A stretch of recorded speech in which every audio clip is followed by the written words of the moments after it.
Okay, these meteorites are coming in on the day of the Lord from this planet right here, Nibiru, whose tail has got 1 trillion meteorites in it that is going to crash to the earth in a couple of months. And this is the sound that you're going to hear.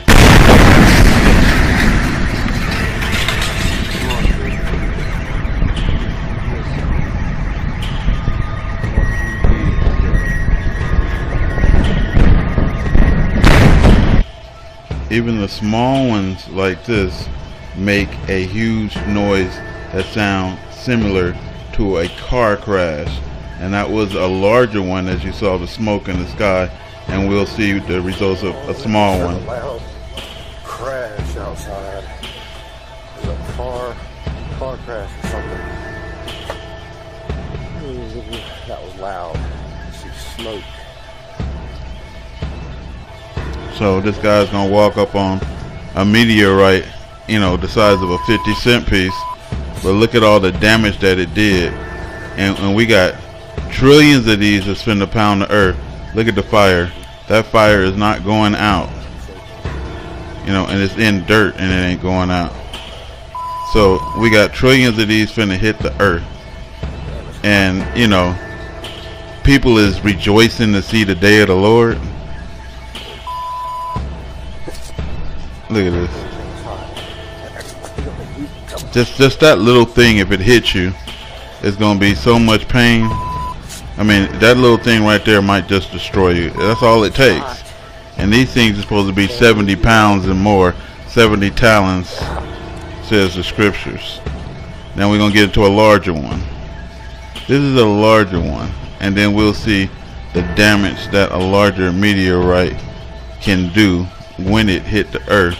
So just like I said, it's going to be a loud boom with these, and then all of a sudden, you know, fire and destruction. So around that size you get something like this, maybe a little bit bigger than this, but look at how that thing is burning.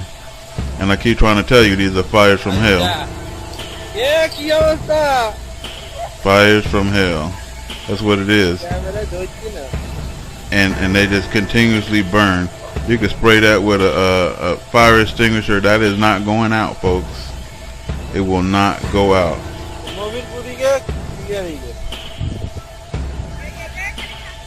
Okay, now let's get into a bigger one. So if you get something around this size right here, imagine the noise and the boom that it's going to make when it hits the earth. And then you got something like this. Вот такой вот метеорит, ребята. Делаем фото специально для Comedy Club. Вот так вот. Да. Дела. Тут такая вот всякая шняга. Непонятное вообще что-то такое лежит. Горит, главное, так знатно. Может, это что-нибудь вообще вредное, мы тут стоим, облучаемся. Зато видео снимем. Че, родителям покажем.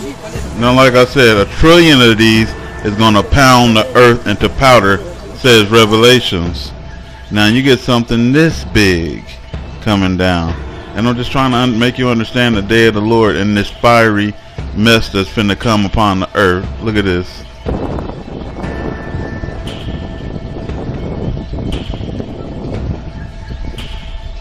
What are we gonna do with that, folks? What if that was your house or your neighborhood right here? Can you not see that that's hell? Can't you see that hell is coming? You know, this is fire and brimstone for real. I don't know what kind of joyous Christian mentality y'all got, but like I said, I've been serving the Lord for, you know, 2 decades, and this is a fearful moment for me. I see you guys, you know, clapping and hurrahing and then filled with joy over this coming. We have to experience this. We got to hear all those booms. And you know how many booms it's gonna be? This earth gonna be shaking like fucking hell, and we're gonna be scared shitless, folks. So I don't know what to tell you after this, except for, you know, that y'all should repent, because you cannot do the fire of hell. You cannot. And basically this is coming, and I don't believe anybody is really ready, or the sites that we're about to see. Raptor News.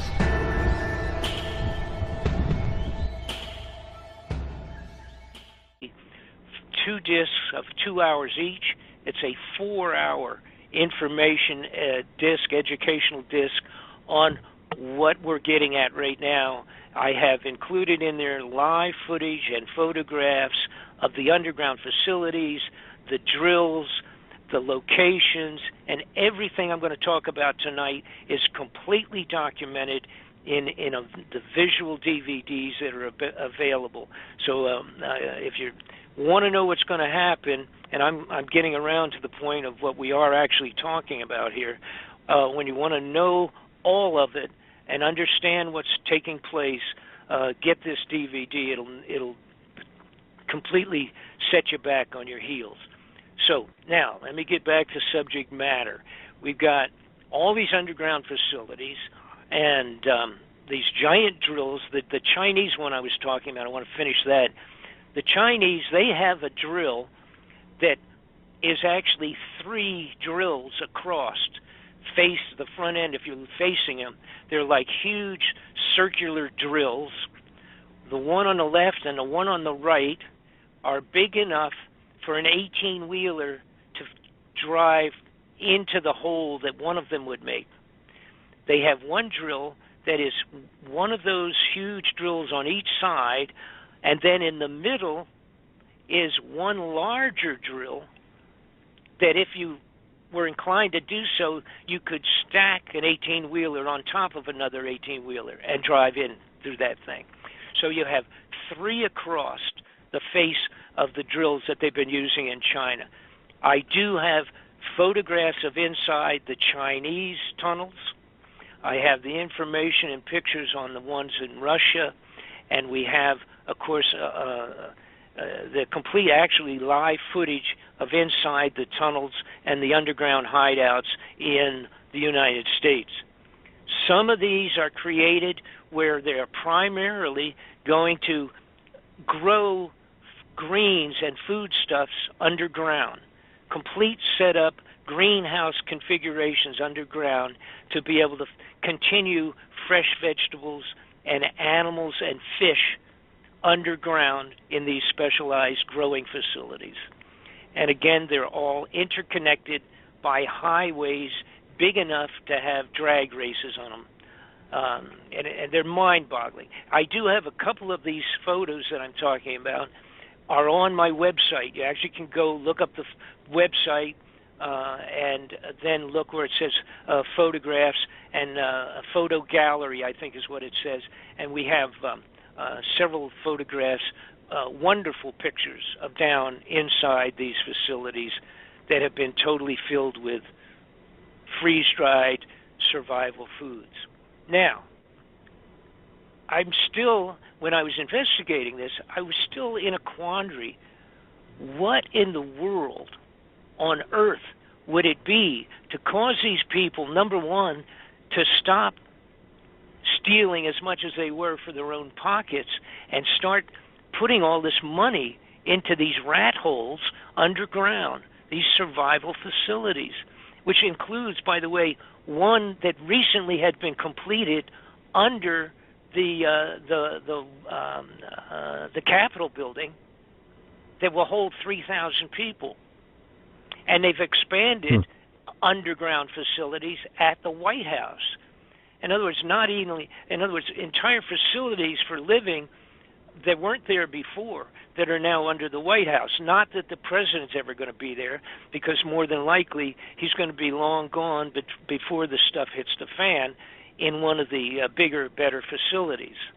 They had taken the NORAD facility, which is the one that's inside the Granite Mountain for 40 years. It's been there, that was always there and doing all the NORAD warning facilities for the possibility of an invasion, a nuclear invasion, from either Russia or China, and they worried about it for so many years about that, and they had built this huge underground NORAD facility. And by the way, some of these are like 20 stories down into the ground. We're not talking about a one level. It's like really hard to comprehend. But the NORAD facility, a little while, was taken apart.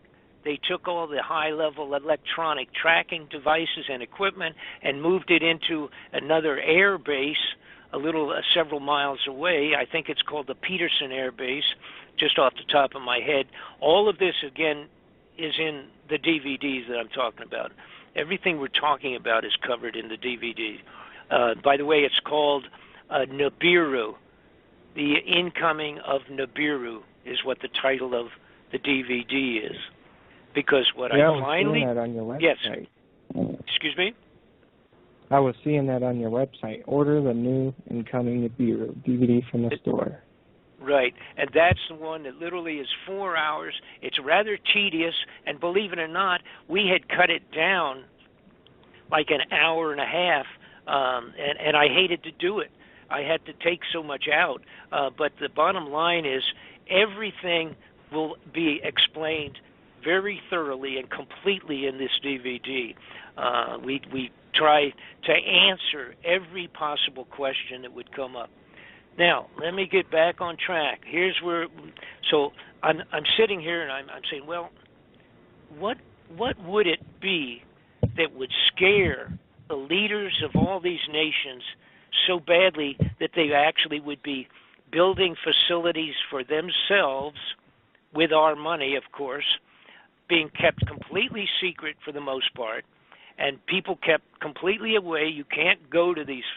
And by the way, I do have a list of the locations of most of the facilities on my website where they are in America.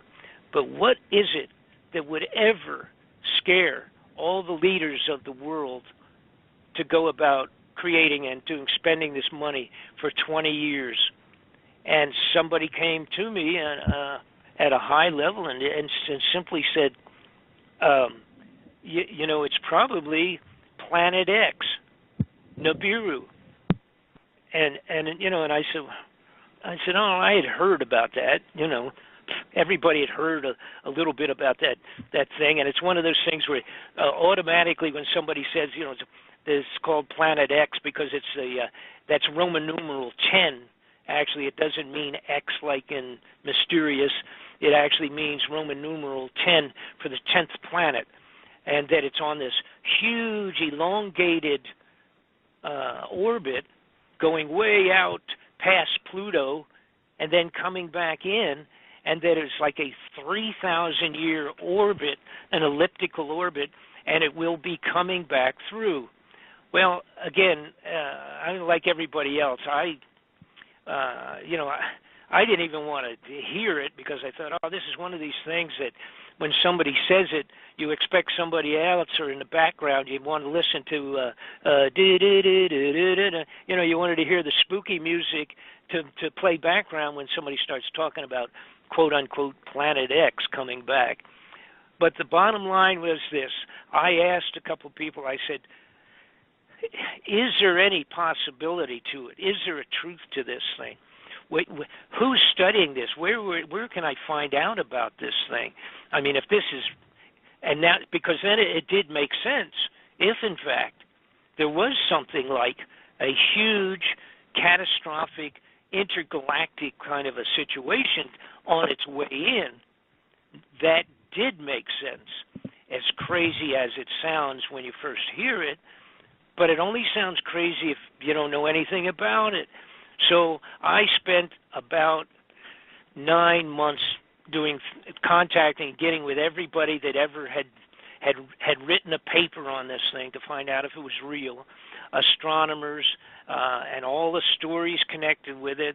And I found out about a fellow named Sitchin, who back in the 60s had said that he had deciphered 2,000 clay tablets from the nation of Sumeria many years ago. In the 60s, the clay tablets were 4,000 years old, and once they deciphered them, it tells a story in great depth of this planet X, Nibiru, coming back around every 3,600 years, and that was what caused Noah's floods, and that was what caused all these biblical descriptions of the stars falling from the sky and killing 100,000 soldiers back during the time of the Israelis, and all of the biblical references to a thing called wormwood,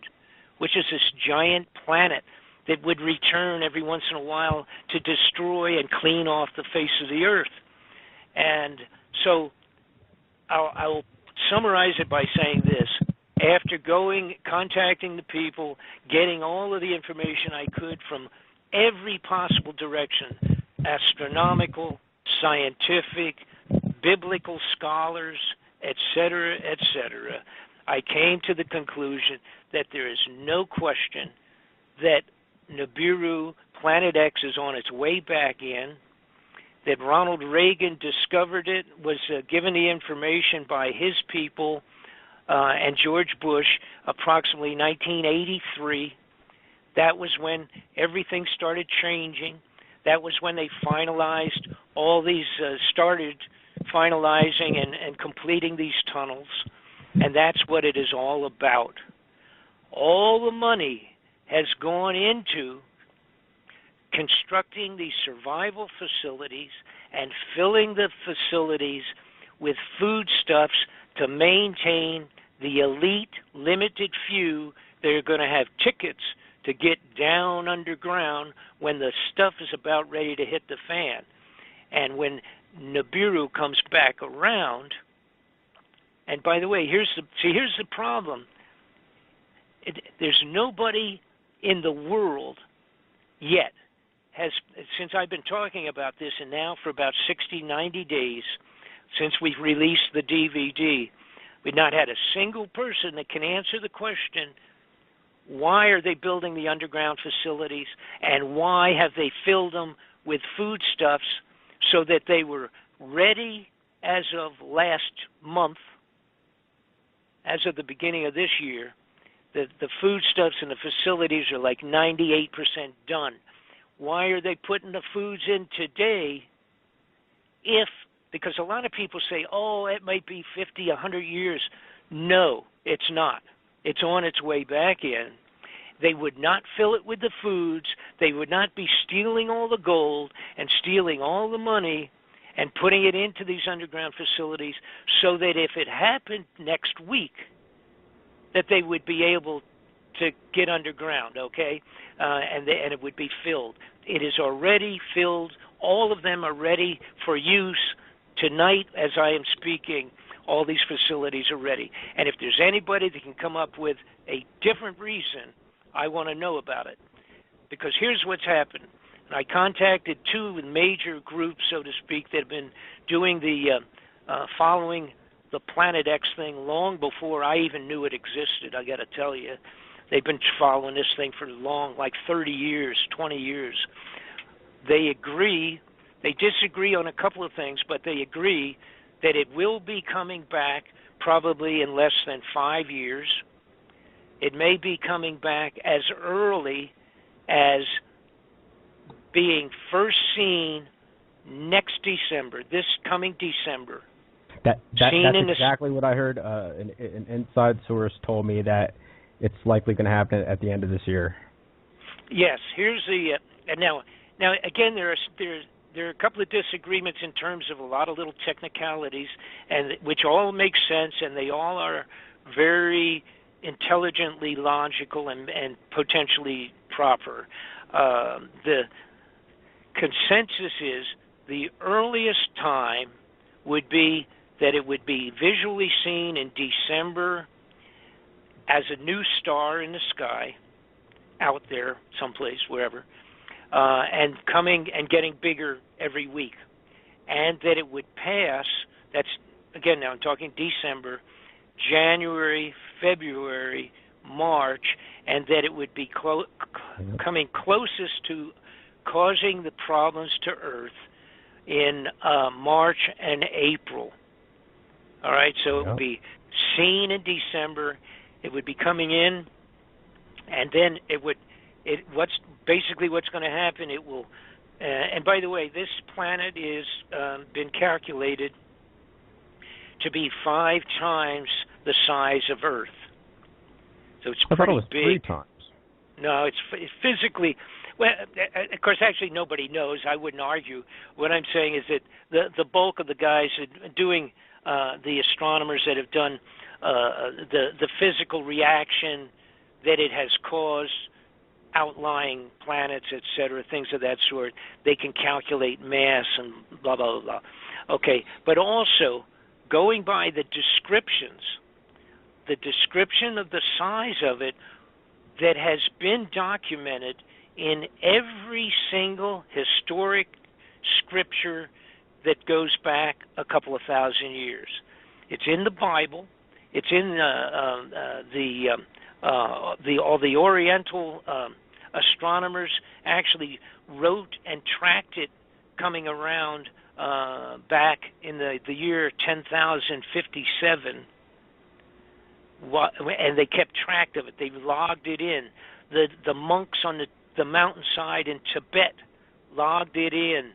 All of these people that have, and the Sumerian clay tablets, all right? And then there's another fantastic piece that I won't get into too much that I do explain in the DVD, but there was a bronze plate that's called the Sky Disk that was located in Germany.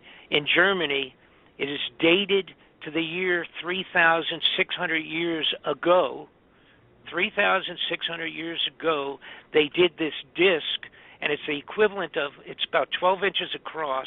It's made of bronze and highlighted in gold, laminated in gold.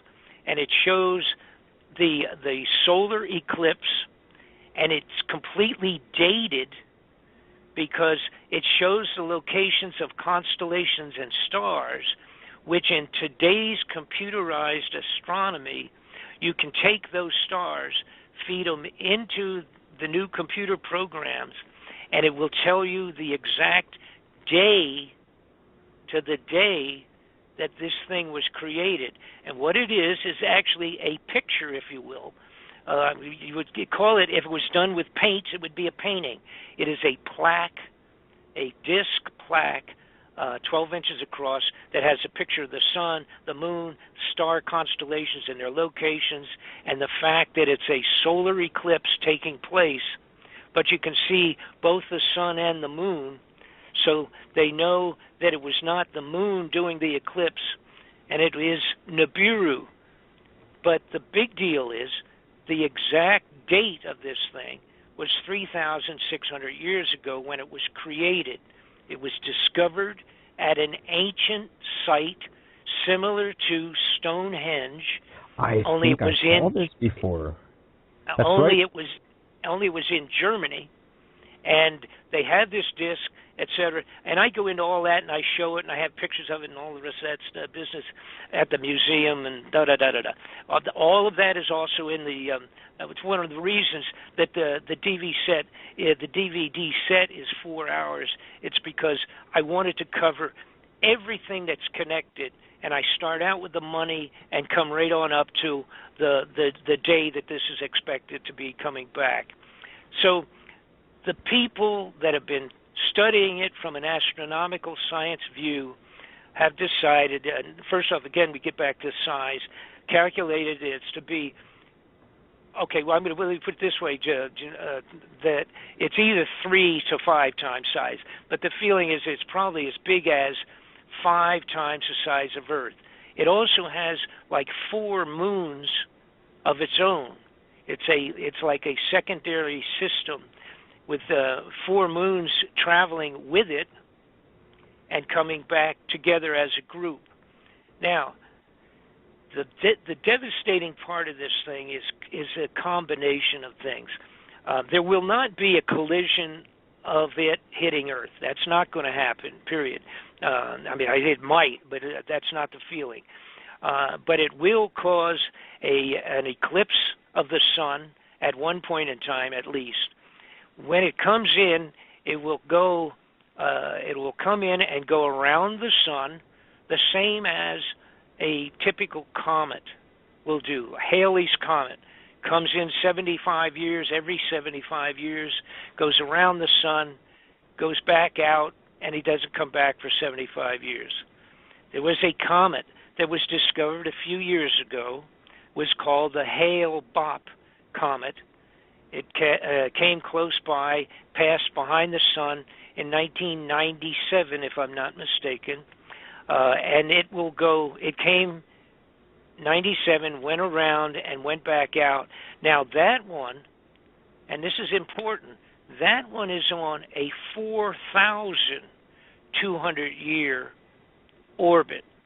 And the reason I say it's important was when I first heard that the Nibiru would be possibly a 3,000-year comet, or a 3,000-year orbit, not being tremendously schooled in astronomy at that time, I thought, that's kind of goofy. What, you're trying to tell me this thing goes out, 1,850 years and then comes back 1,850 years, to constitute a 3,000-year orbit.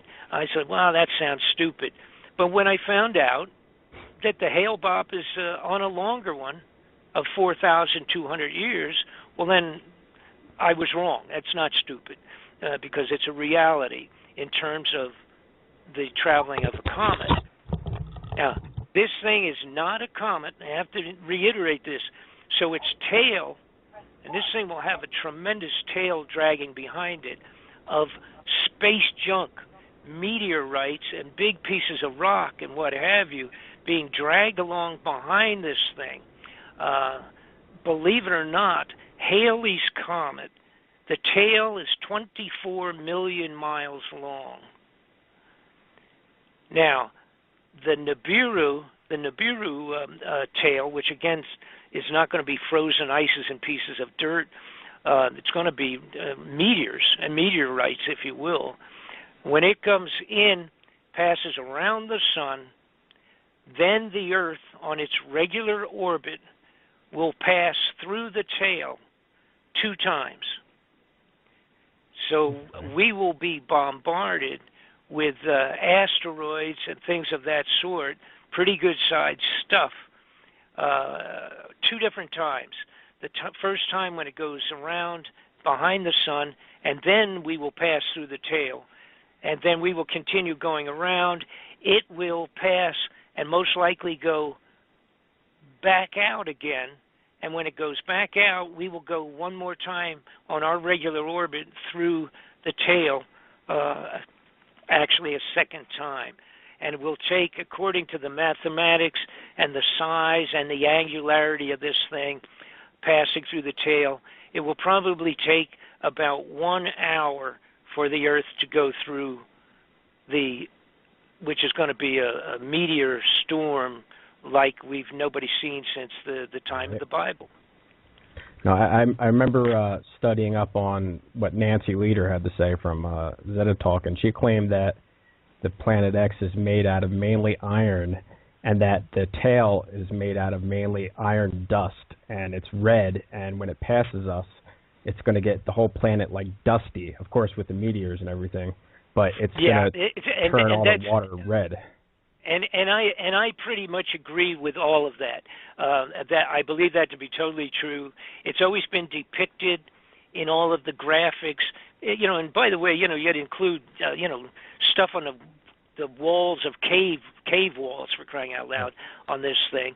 But the Chinese have pictured it, and again, the Chinese astronomers that did this back in the year 1050 or whatever it was, when the Chinese astronomers did their work for the emperor, if they screwed up or they did something that was considered to be an error, they cut their heads off. Yeah. They just cut their heads off. So you're not talking about this isn't a hoax that somebody made and came up with 3,000 years ago. In case those of us have to realize, these people weren't screwing around with putting together crazy hoaxes back in the year, 2000. But so, in terms of coloration, it has been depicted for many years in many, many scriptures, like I say, from the hillsides of the Tibetan mountains by the monks 1,000, 2,000 years ago or whatever. I've read about that, yeah. They've all depicted it with a red tail glowing off on two sides.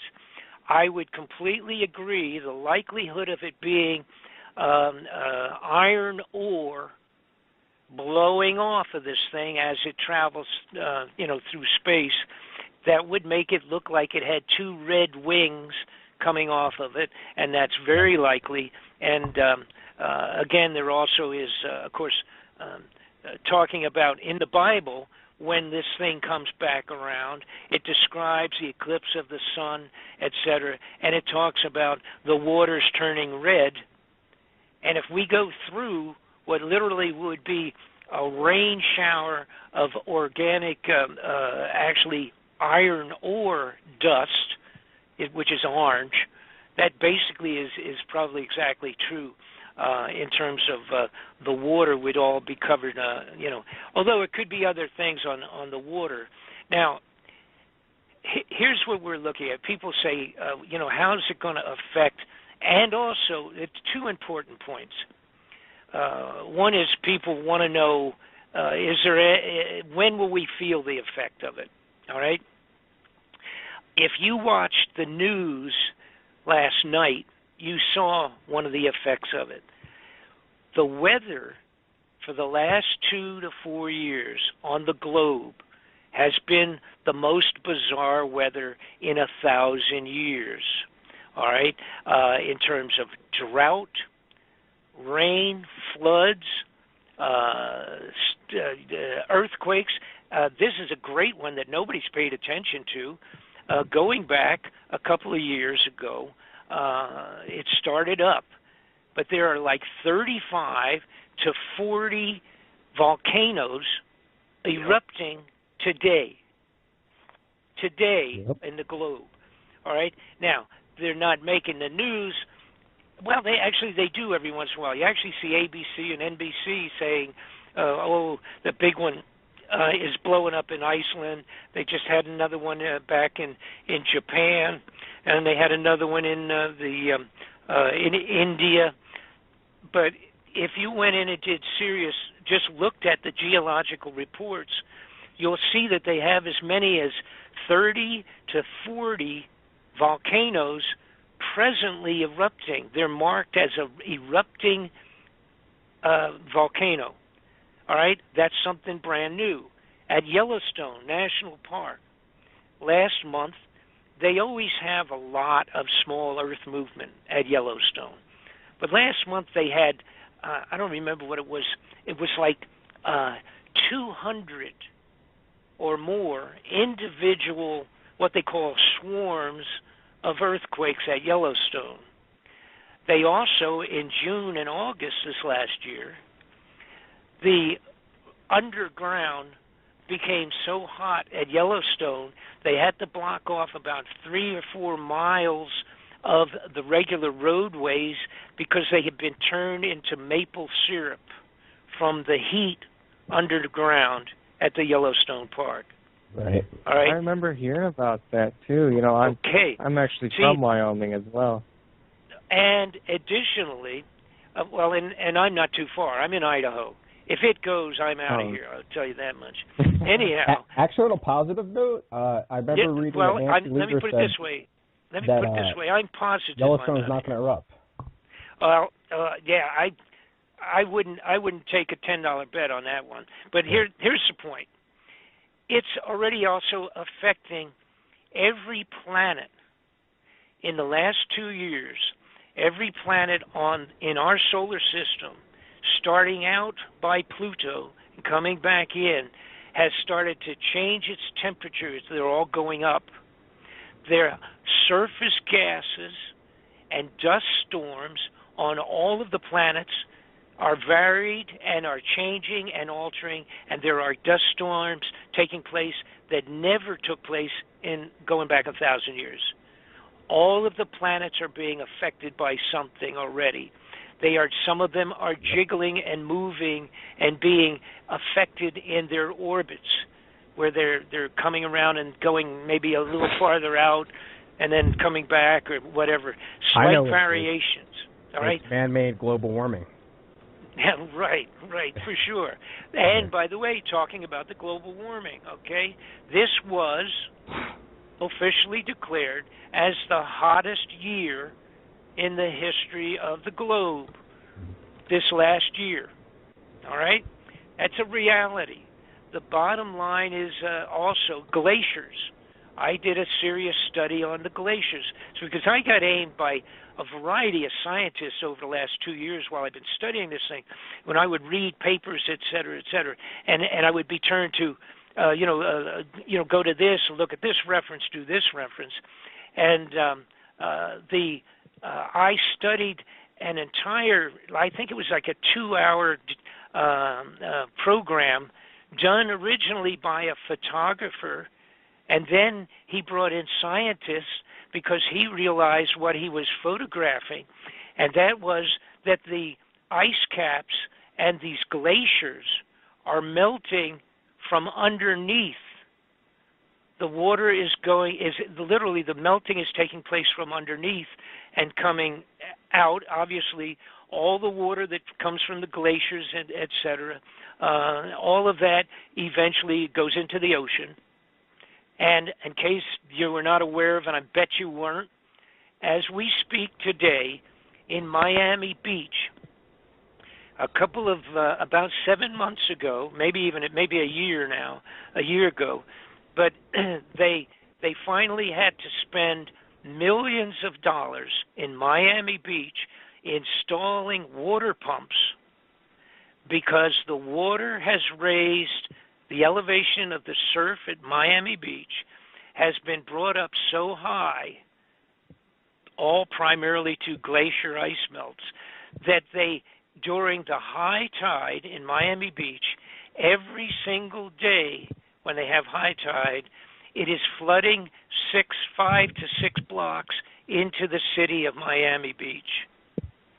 And they have had to, excuse me, let me get a drink here quickly. Hold on a moment. Okay. They literally have had to put millions of dollars of pumps to salvage the city of Miami Beach from the store, so that the storefronts wouldn't all be destroyed. Sounds like it's not become like Indonesia. It's the point is the water has come up that high. You know, people say, oh, well, I don't think, well, and how much is it going to take before that melts, and how long will it go? Oh, that'd be 10 years, and at this rate, and all that rate and everything. No, baloney, folks. It's done as we speak. While I am talking now, the water is so high at Miami Beach that they have to put pumps in for the high tide every day today. Now, they've been in there for at least 6 months, maybe even 8 or 9 months now, pumping the water. They just automatically switch on at high tide and try to keep it out. To be honest, that's the last of the problems that people in Florida are going to have to worry about. If you're in Florida, it's not the best place you want to be, or New Jersey, or the West Coast. Well, yeah, Florida. No, Florida is even worse. See, I lived there.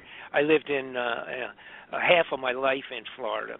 And my son and one of my boys is there, works there, has been there for.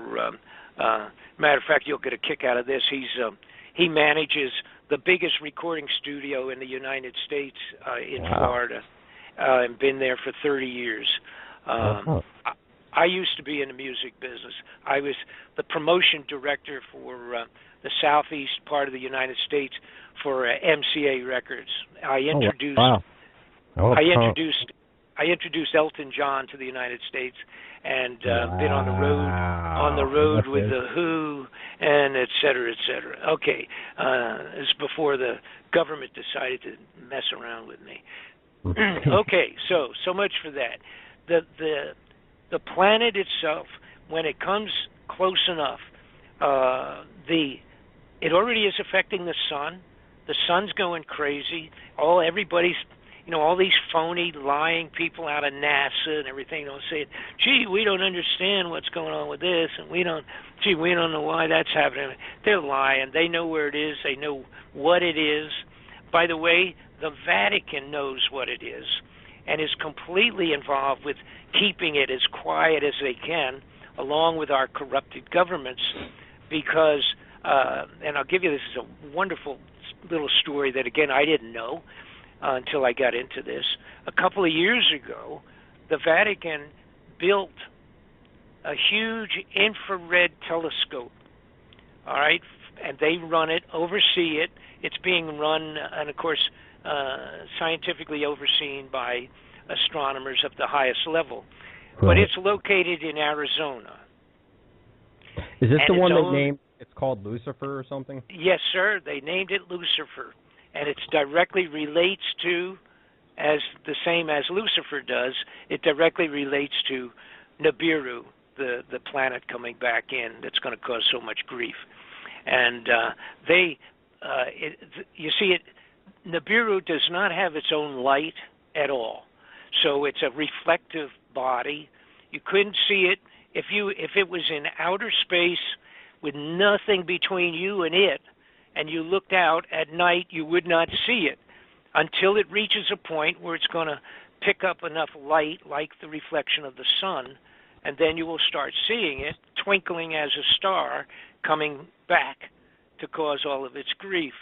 I hear that you only be able to see it with the naked eye with 2 weeks before it passes, and the few days it's actually passing, that's when it's going to be taking up like nearly the whole sky.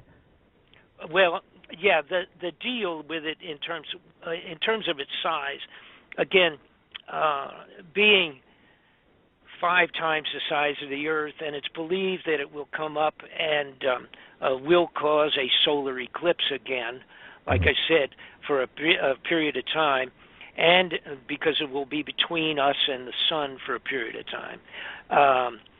Then, and people don't realize it's so difficult to get a handle on this. As people say, why can't we see it? And if it's this big, et cetera, et cetera. Okay. Right. The planets are on what's a fairly flat plane in the solar system. It's called the plane of the ecliptic. And if you put your right arm out, straight out from your shoulder, you say, okay, that's parallel to the ground, and that is the plane of the ecliptic, where all the planets, give or take a few 100 million miles, so to speak, they're all pretty straight, flat on that, and going around doing their orbital thing, okay, and going around the sun. And then also the Earth is revolving on its axis all the time.